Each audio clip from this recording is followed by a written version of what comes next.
Hey everyone, if you've been working through the Build Your First Game with Phaser 4 mini course, you may have some questions around how you can upgrade the Phaser library version in this project.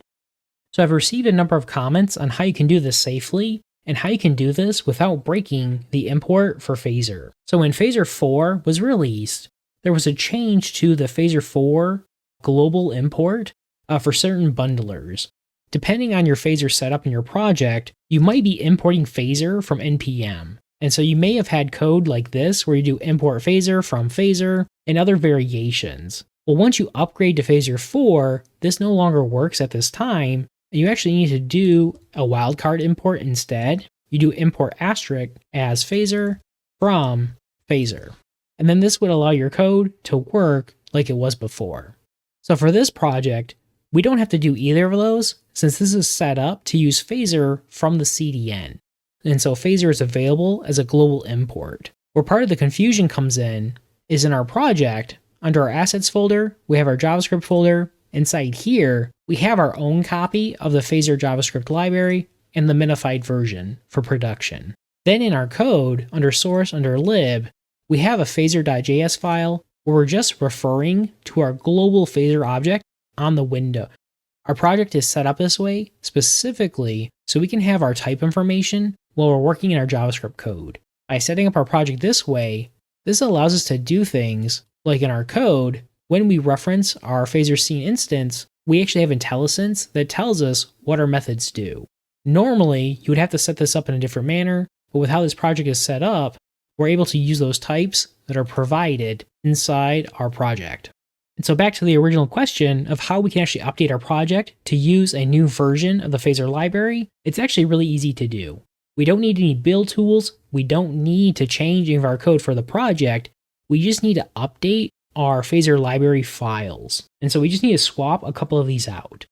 There's two main things we need to do. First, we need to get a new version of the Phaser library from the CDN. So from the Phaser GitHub page, we have some links to the various CDN files.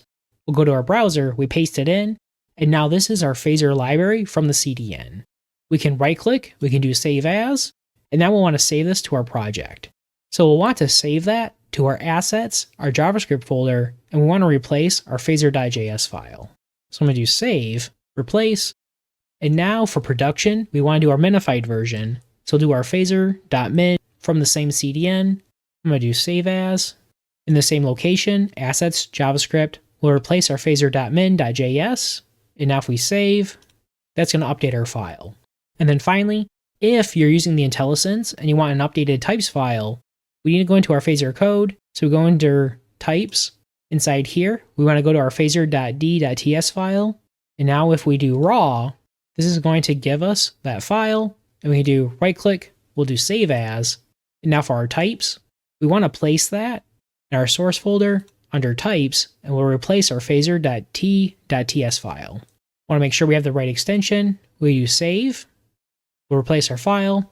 Now if we come back to our project, we'll see the only three files we modified was our phaser.js, our min, and then our types file. So now if we start our project, we come back to our browser, go into our developer tools, we'll see now from our Phaser banner, we're now using the latest version of Phaser at this time, so Phaser 4.1. And that's it. So for this particular project, if you want to update your version of Phaser and change it, you just need to modify those files.